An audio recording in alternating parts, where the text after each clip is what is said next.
റീസെയിലിന് പേടിക്കണ്ട, പക്ഷെ സ്കാമേഴ്സിന് പേടിക്കണം. അവർ നമ്മളടുത്ത് വരും നല്ല പാവങ്ങളെ പോലെ ആക്ട് ചെയ്തിട്ട്.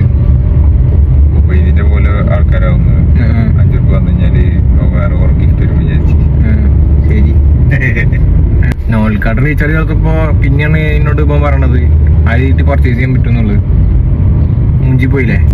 എൻ്റെ അടുത്ത് ഒരാൾ വന്നിട്ട് ചോദിച്ചേ, അവൻ ഷാർജയിലാണ് നിൽക്കുന്നത്. അപ്പോൾ അവൻ ഇവിടെ ഞാൻ താമസിക്കുന്ന സ്ഥലത്ത് ഒരു മാംഗോ എന്ന് പറഞ്ഞിട്ടൊരു ഷോപ്പ്. മാംഗോ പോയിട്ട് പപ്സ് എന്നാലോ ഒരു കാര്യം ചെയ്തോട്ടെ. പപ്സിന്റെ റെഡി പറയും. മാംഗോ പോയിട്ട് പപ്സ് എന്നാലോ നല്ല ശരി. പപ്സും ചായ. ഞാൻ സീരിയസ് ആയിട്ടൊരു കാര്യം പറഞ്ഞോണ്ടിരിക്കുകയാണ്. പപ്സ് ഞാൻ ചെങ്ങായി ഒന്ന് പൊഴിപ്പിക്കട്ടാ. പറഞ്ഞോ. അത് ഫ്ലോ പോയി.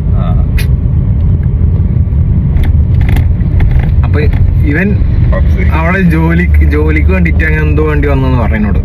എന്നിട്ട് അവനൊരു നോൽ കാർഡ് എടുത്ത് എനിക്ക് ഷാർജയിൽ പോകണം, എൻ്റെ കയ്യിൽ പൈസ ഇല്ല, ഒന്ന് സഹായിക്കുക വെച്ചിട്ട് പറഞ്ഞു. ഓക്കെ, ഞാൻ ഭയങ്കര പാവം എന്നുള്ള ലെവലിലാണോ എന്നോട് സംസാരിച്ചിരുന്നത്. അപ്പൊ ഞാൻ സ്വാഭാവികമായിട്ട് കുറെ ആൾക്കാർ വരലുണ്ട് നമ്മുടെ അടുത്ത്. അപ്പൊ എല്ലാരും കണ്ടാൽ നമുക്കൊരു ഇത് തോന്നില്ലല്ലോ.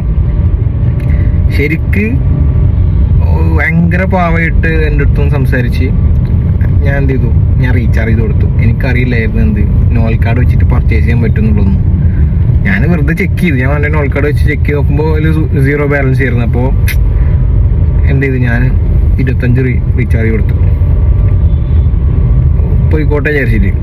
പിന്നെയാണ് ഞാൻ മനസ്സിലാക്കിയത് എന്ത് അതിൽ നിന്ന് പർച്ചേസ് ചെയ്യാൻ പറ്റുന്നുള്ളത്. നേരെ പറയാൻ പറ്റില്ലേ. പാരറ്റി വിളിക്കുക കാരണം കൊണ്ടാണ് ഇങ്ങനെ ഇരുന്ന് സംസാരിക്കണത്. ആരെയും വിശ്വസിക്കാതിരിക്കുക.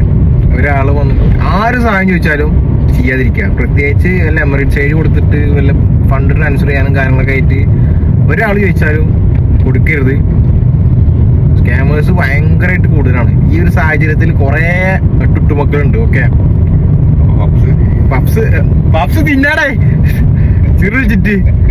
അപ്പൊ ഓക്കെ, ബൈ, ശരി.